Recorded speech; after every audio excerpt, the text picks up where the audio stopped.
প্রিয় দেশবাসী ভাই ও বোনেরা, বিদেশে অবস্থানরত বাংলাদেশি ভাই ও বোনেরা, আসসালামু আলাইকুম রহমতুল্লাহ।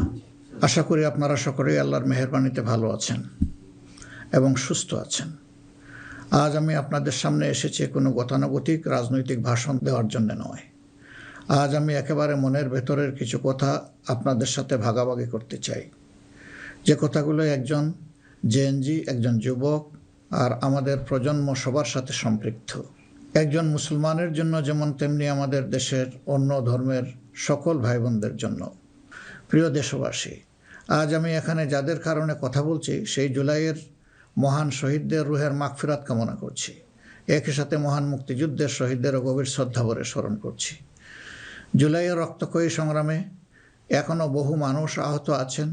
আমি তাদের দ্রুত আরোগ্য ও সুস্থতা কামনা করছি। জুলাই হয়েছিল কারণ আমাদের দেশ আমরা একত্রিত হয়েছিলাম। জুলাইতে রাস্তায় নেমেছিল আমাদের তরুণরা, রাস্তায় নেমেছিল আমাদের প্রিয় মা বোনেরা, নারীরা, রাস্তায় নেমেছিল শ্রমিক, কৃষক, সর্বস্তরের ভাইয়েরা এবং সকল মেহনতি মানুষেরা। ফেসিবাদ বিরোধী বিভিন্ন রাজনৈতিক দলের নেতাকর্মীরাও তখন আমরা একাকার হয়েছিলাম। শিক্ষক ও প্রকৌশলী, ডাক্তারসহ বিভিন্ন শ্রেণী পেশার মানুষ তখন রাস্তায় নেমে এসেছিলেন। দেশপ্রেমিক সশস্ত্র বাহিনীর সদস্যরাও সে সময় অত্যন্ত প্রশংসনীয় এবং দায়িত্বপূর্ণ ভূমিকা পালন করেছেন। আমরা জুলাই আর চাই না। আমরা চাই এমন বাংলাদেশ যেখানে আর কোনো দিন জনগণকে রাস্তায় নামতে হবে না। আমাদের বুঝতে হবে জুলাই কেন হয়েছিল। জুলাই হয়েছিল একটা বৈষম্যহীন বাংলাদেশের জন্যে। জুলাই হয়েছিল একটা কালো রাজনৈতিক ধারার পরিবর্তনের জন্যে। যুগের পর যুগ ক্ষমতা কুক্ষিগত ছিল পরিবারতন্ত্রের হাতে, নির্দিষ্ট গোষ্ঠীর হাতে। সেখান থেকে মুক্তির জন্যে, বিশেষ করে 2009 সাল থেকে জাতির উপর এমন এক শাসক গোষ্ঠী চেপে বসে, যারা মানবাধিকার, ভোটাধিকার সহ সকল গণতান্ত্রিক অধিকার কেড়ে নেয় এবং গণতান্ত্রিক প্রতিষ্ঠানগুলোকে ধ্বংস করে ফেলে। গুম, বিচার বহির্ভূত হত্যা, আয়নাগর প্রতিষ্ঠার মাধ্যমে জনগণের উপর নিপীড়ন চালায়।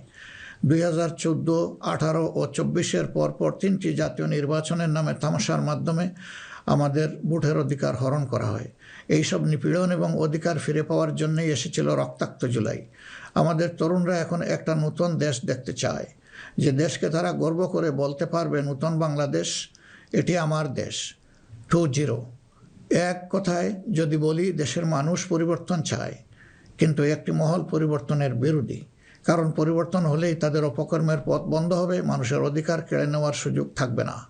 এই সংস্কৃতি বদলানোর সাহস সবার থাকে না। ক্ষমতাবানদের বিরুদ্ধে রুখে দাঁড়ানোর হিম্মত সবার হয় না। এই হিম্মত দেখিয়েছে আবরার ফাহাদ, আবু সাইদ মুগ্ধ, উসমান হাদি এবং তাদের সহযোদ্ধারা। তাদের রক্তের শপথ নিয়ে নতুন প্রজন্মের লক্ষ লক্ষ সাহসী সন্তান আজ এই পরিবর্তনের জন্য প্রস্তুত। এই দেশ আমাদের সময়ের এই সাহসী সন্তানদের হাতেই তুলে দিতে চাই। কারণ বাংলাদেশের ভবিষ্যৎ এই তরুণরাই রচনা করবে। এই তরুণরা পরিশ্রমী, তরুণরা সাহসী, তারা মেধাবী। এই তরুণরা এই পরিবর্তনকে ভালোবাসে। তরুণরা নতুনকে আলিঙ্গন করে, সত্য বলতে দ্বিধাবোধ করে না, প্রযুক্তি বুঝে এবং সামনে এগিয়ে নিয়ে যেতে জানে। তারাই পারবে নতুন বাংলাদেশ গড়ে দিতে। আমরা তোমাদের হাত ধরতে চাই। জুলাইয়ের মতো কাঁধে কাঁধ মিলিয়ে দেশ গড়ার কাজে সঙ্গী হতে চাই। প্রচলিত ধারা বদলাতে চাই। দেশটা বিভেদ এবং বিভাজনের রাজনীতি থেকে মুক্ত করতে চাই। মানুষের জীবনে শান্তি ফিরে আসুক, এটি আমাদের প্রয়াস, এই আমাদের চাওয়া। সবাইকে নিয়ে ঐক্যের বাংলাদেশ গড়তে চাই। এমন বাংলাদেশ যেখানে কেবল পারিবারিক পরিচয়ে কেউ দেশের চালকের আসনে বসতে পারবে না। এমন বাংলাদেশ যেখানে রাষ্ট্র হবে সবার, সরকার হবে জনগণের। প্রিয় দেশবাসী, জনগণ চায় একটু নিরাপত্তা, সুশাসন আর ইনসাফ। তাই আগামীর বাংলাদেশকে এসব অঙ্গীকার এবং মূল্যবোধের আলোকে সাজাতে চাই। রাষ্ট্রের মৌলিক কিছু সংস্কারের লক্ষ্যে জুলাই বিপ্লব পরবর্তী সরকার কিছু পদক্ষেপ গ্রহণ করেছিল, কিন্তু তা সম্পূর্ণ বাস্তবায়িত হয়নি। এই বাস্তবায়ন সম্ভব হবে আগামীতে যে গণভোট, সেই গণভোটে আমরা যদি আমাদের মূল্যবান ভোট দিয়ে হা বলি, তাহলে সংস্কার প্রক্রিয়া তার পূর্ণতা পাবে ইনশাআল্লাহ। আমরা এই জন্যেই জনগণকে বলবো যে গণভোটে হা বলুন এবং সংস্কারতে আলিঙ্গন করুন। আমাদের সন্তানদের স্বপ্ন পূরণে আপনিও গুরুত্বপূর্ণ অংশীদার হন। নতুন বাংলাদেশের আকাঙ্ক্ষার আলোকে আমাদের পরিকল্পনা, কর্মসূচি, অঙ্গীকার আপনাদের নিকট স্পষ্ট করার চেষ্টা করেছি। বাংলাদেশে আমরাই প্রথম পলিসি সামিটের মাধ্যমে রাষ্ট্র পরিচালনার নীতি কৌশল জনগণের সামনে তুলে ধরেছি। আমাদের নির্বাচনী ইশতেহারে এর প্রতিফলন রয়েছে। এই প্রক্রিয়ায় অনেকেই আমাদেরকে সহযোগিতা করেছেন, তাদের প্রতি আমরা কৃতজ্ঞ। এছাড়াও আমরা সমাজের বিভিন্ন শ্রেণী পেশার মানুষের সাথে কথা বলেছি, বসেছি এবং তাদের মূল্যবান মতামত পরামর্শ আমরা গ্রহণ করেছি। আমরা সুযোগ পেলে মহান আল্লাহর ইচ্ছায়, জনগণের ভালোবাসায় সরকার গঠন করলে প্রথম দিনে ফজরের নামাজ পড়েই আমরা আমাদের পরিকল্পনা বাস্তবায়ন শুরু করব ইনশাআল্লাহ। প্রিয় দেশবাসী, আমাদের শাসক শ্রেণী সরকারি পদে নির্বাচিত হওয়ার পর নিজেদেরকে দেশের মালিক গণ্য করেছে। ফলে রাষ্ট্রীয় সম্পদ, পদ, পদবি, নীতি, প্রতিষ্ঠান সব কিছু ব্যক্তিগত ও দলীয় স্বার্থ হাসিলের উপায় হিসাবে অন্যায়ভাবে ব্যবহার করা হয়েছে। এর ফলে চুরি ও দুর্নীতি, স্বজনপ্রীতির মাধ্যমে প্রতারিত করে জনগণের সম্পদ লুণ্ঠন করা হয়েছে। উন্নয়ন প্রকল্প ব্যক্তিগত ও দলীয় লুণ্ঠনের সিঁড়ি হিসাবে ব্যবহৃত হয়েছে। এই ব্যবস্থার অবসান ঘটানোই আমাদের প্রধান লক্ষ্য। আলহামদুলিল্লাহ, অতীতে জামাতে ইসলামী থেকে যারা জনপ্রতিনিধি হিসাবে সংসদ, সরকার ও স্থানীয় সরকারের দায়িত্ব পালন করেছেন, তারা কেউই দুর্নীতির দায়ে অভিযুক্ত হননি। তারা দক্ষতার সাথে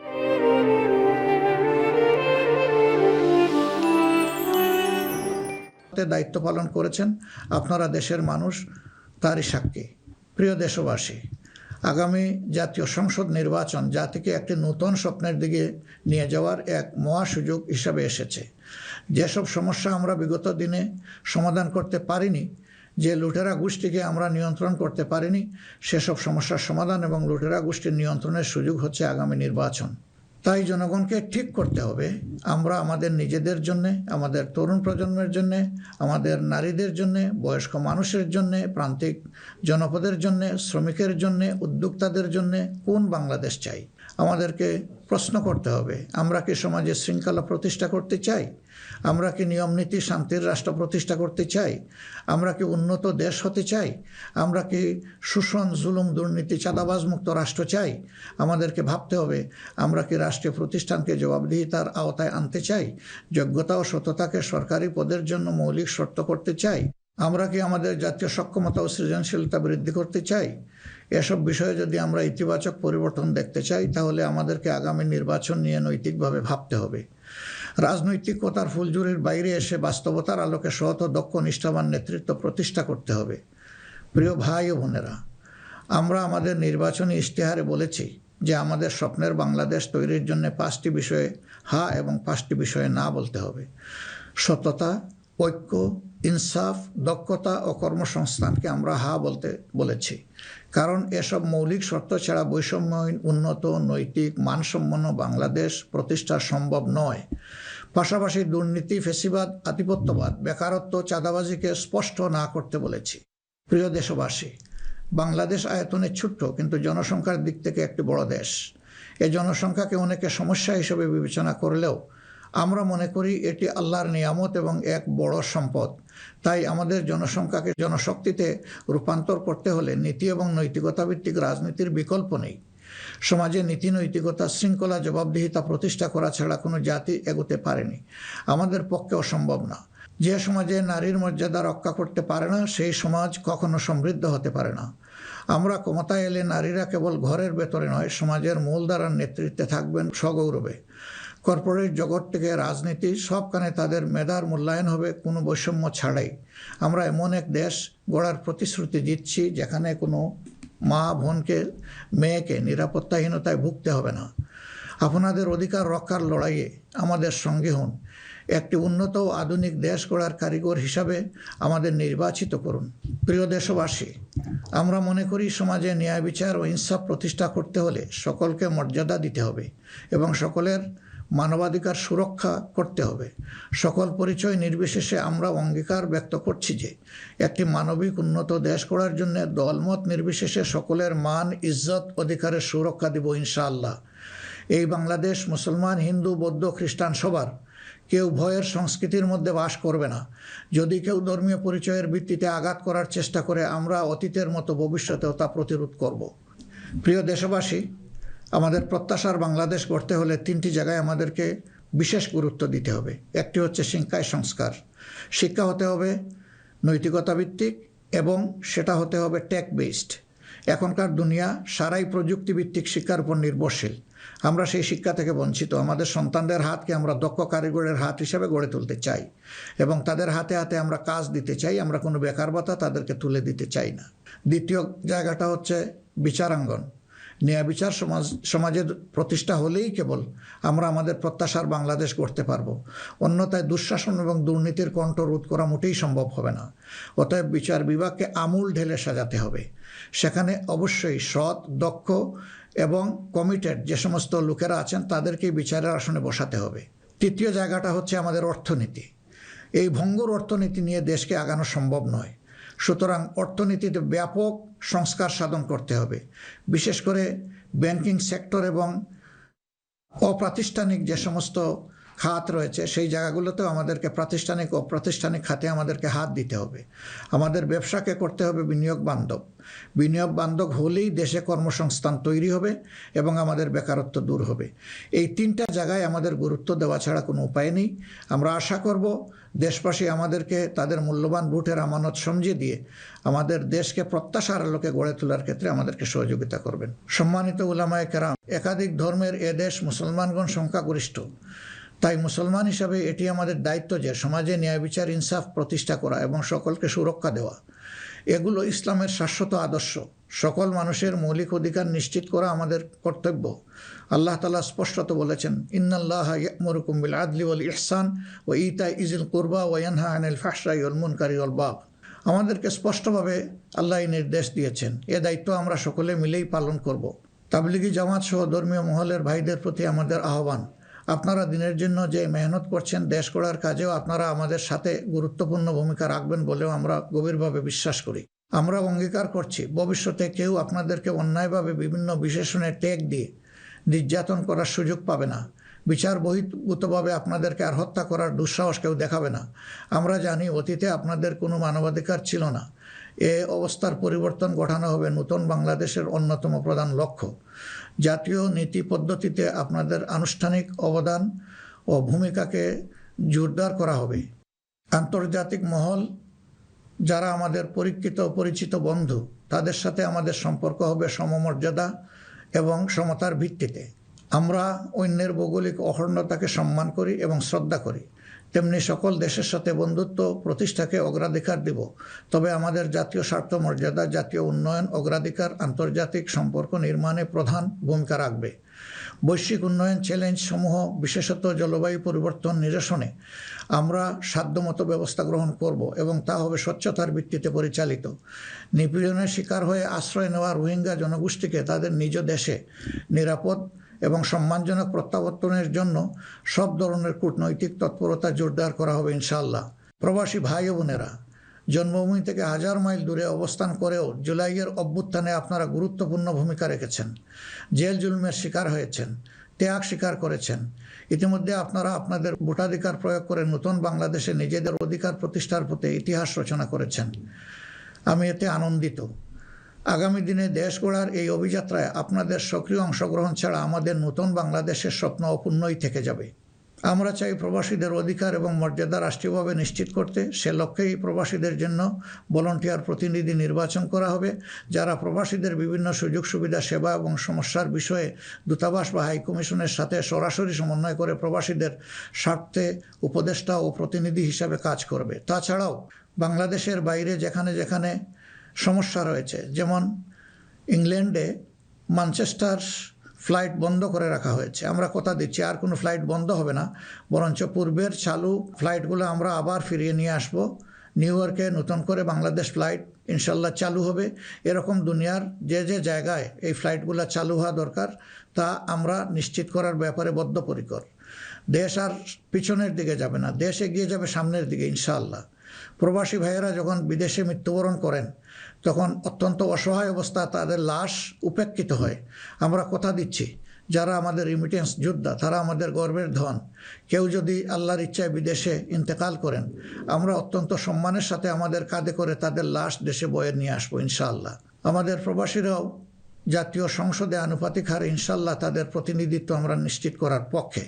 প্রবাসীদের সঙ্গত সমস্ত বিষয়গুলো আমরা গুরুত্বের সাথে বিবেচনায় নিয়ে দেশে যাতে কোনোভাবে তারা নিপীড়নের শিকার না হন তা আমরা নিশ্চিত করব ইনশাল্লাহ। প্রিয় দেশবাসী, নির্বাচনী প্রচারণা শুরু হওয়ার পর থেকে দেশের বিভিন্ন প্রান্তে আমরা গিয়েছি। আপনারা আমাদের সভা সমাবেশে যোগ দিয়েছেন, আমাদের কথা শুনেছেন। আপনাদের ভালোবাসা, অংশগ্রহণ ও সহযোগিতায় আমরা অভিভূত। আমরা মুগ্ধ। আমরা আপনাদের প্রতি চিরকৃতজ্ঞ। আমাদের নির্বাচনী প্রচারণা বা অন্যান্য কার্যক্রমে কেউ কষ্ট পেয়ে থাকলে আপনাদের কাছে আমরা ক্ষমা প্রার্থী। আগামী নির্বাচন সুষ্ঠুভাবে আয়োজন করা সকল রাজনৈতিক দলের নৈতিক দায়িত্ব। তাই আমাদের আহ্বান হবে নির্বাচনী আচরণ বিধিগুলোকে সম্মান জানানো এবং প্রতিদ্বন্দ্বী রাজনৈতিক দলের বৈধ অধিকারকে সম্মান করা। সুষ্ঠু নির্বাচন আয়োজনের মাধ্যমে রাজনৈতিক স্থিতিশীলতা নিশ্চিত করা হবে আমাদের রাজনৈতিক অঙ্গীকার। প্রশাসন ও আইন শৃঙ্খলা রক্ষাকারী বাহিনীর সদস্যরা নিরাপত্তার দায়িত্ব তারা পালন করেছেন অত্যন্ত নিষ্ঠার সাথে। আমাদের সাংবাদিক ভাই এবং বোনেরাও অনেক কষ্ট করে আমাদের বিভিন্ন অনুষ্ঠান কভার করেছেন। আপনাদের প্রতি গভীরভাবে আমরা কৃতজ্ঞ। আপনাদের ঋণ শোধ করতে পারবো না। আপনারা ভালো থাকবেন। আমাদের দলের বিভিন্ন পর্যায়ে নেতাকর্মী, শুভাকাঙ্ক্ষী এবং নির্বাচনী জোটের নেতৃবৃন্দ কর্মীগণ নিরলস পরিশ্রম করে যাচ্ছেন, আর্থিক ত্যাগ করেছেন। শেরপুরে আমার ভাই রেজাউল করিম প্রতিপক্ষের নির্মম আঘাতে শাহাদত বরণ করেছেন। আল্লাহ রাব্বুল আলামিন তার এই ত্যাগকে কবুল করুন এবং তাকে শহীদ হিসাবে কবুল করুন। আমাদের ভাই জনাব মোহাম্মদ নুরুজ্জামান বাদল, যিনি শেরপুর 3 আসনের প্রার্থী ছিলেন, তিনি ইন্তেকাল করেছেন। আল্লাহ তাকে উত্তম পুরস্কার দিন এবং জান্নাত নসিব করুন।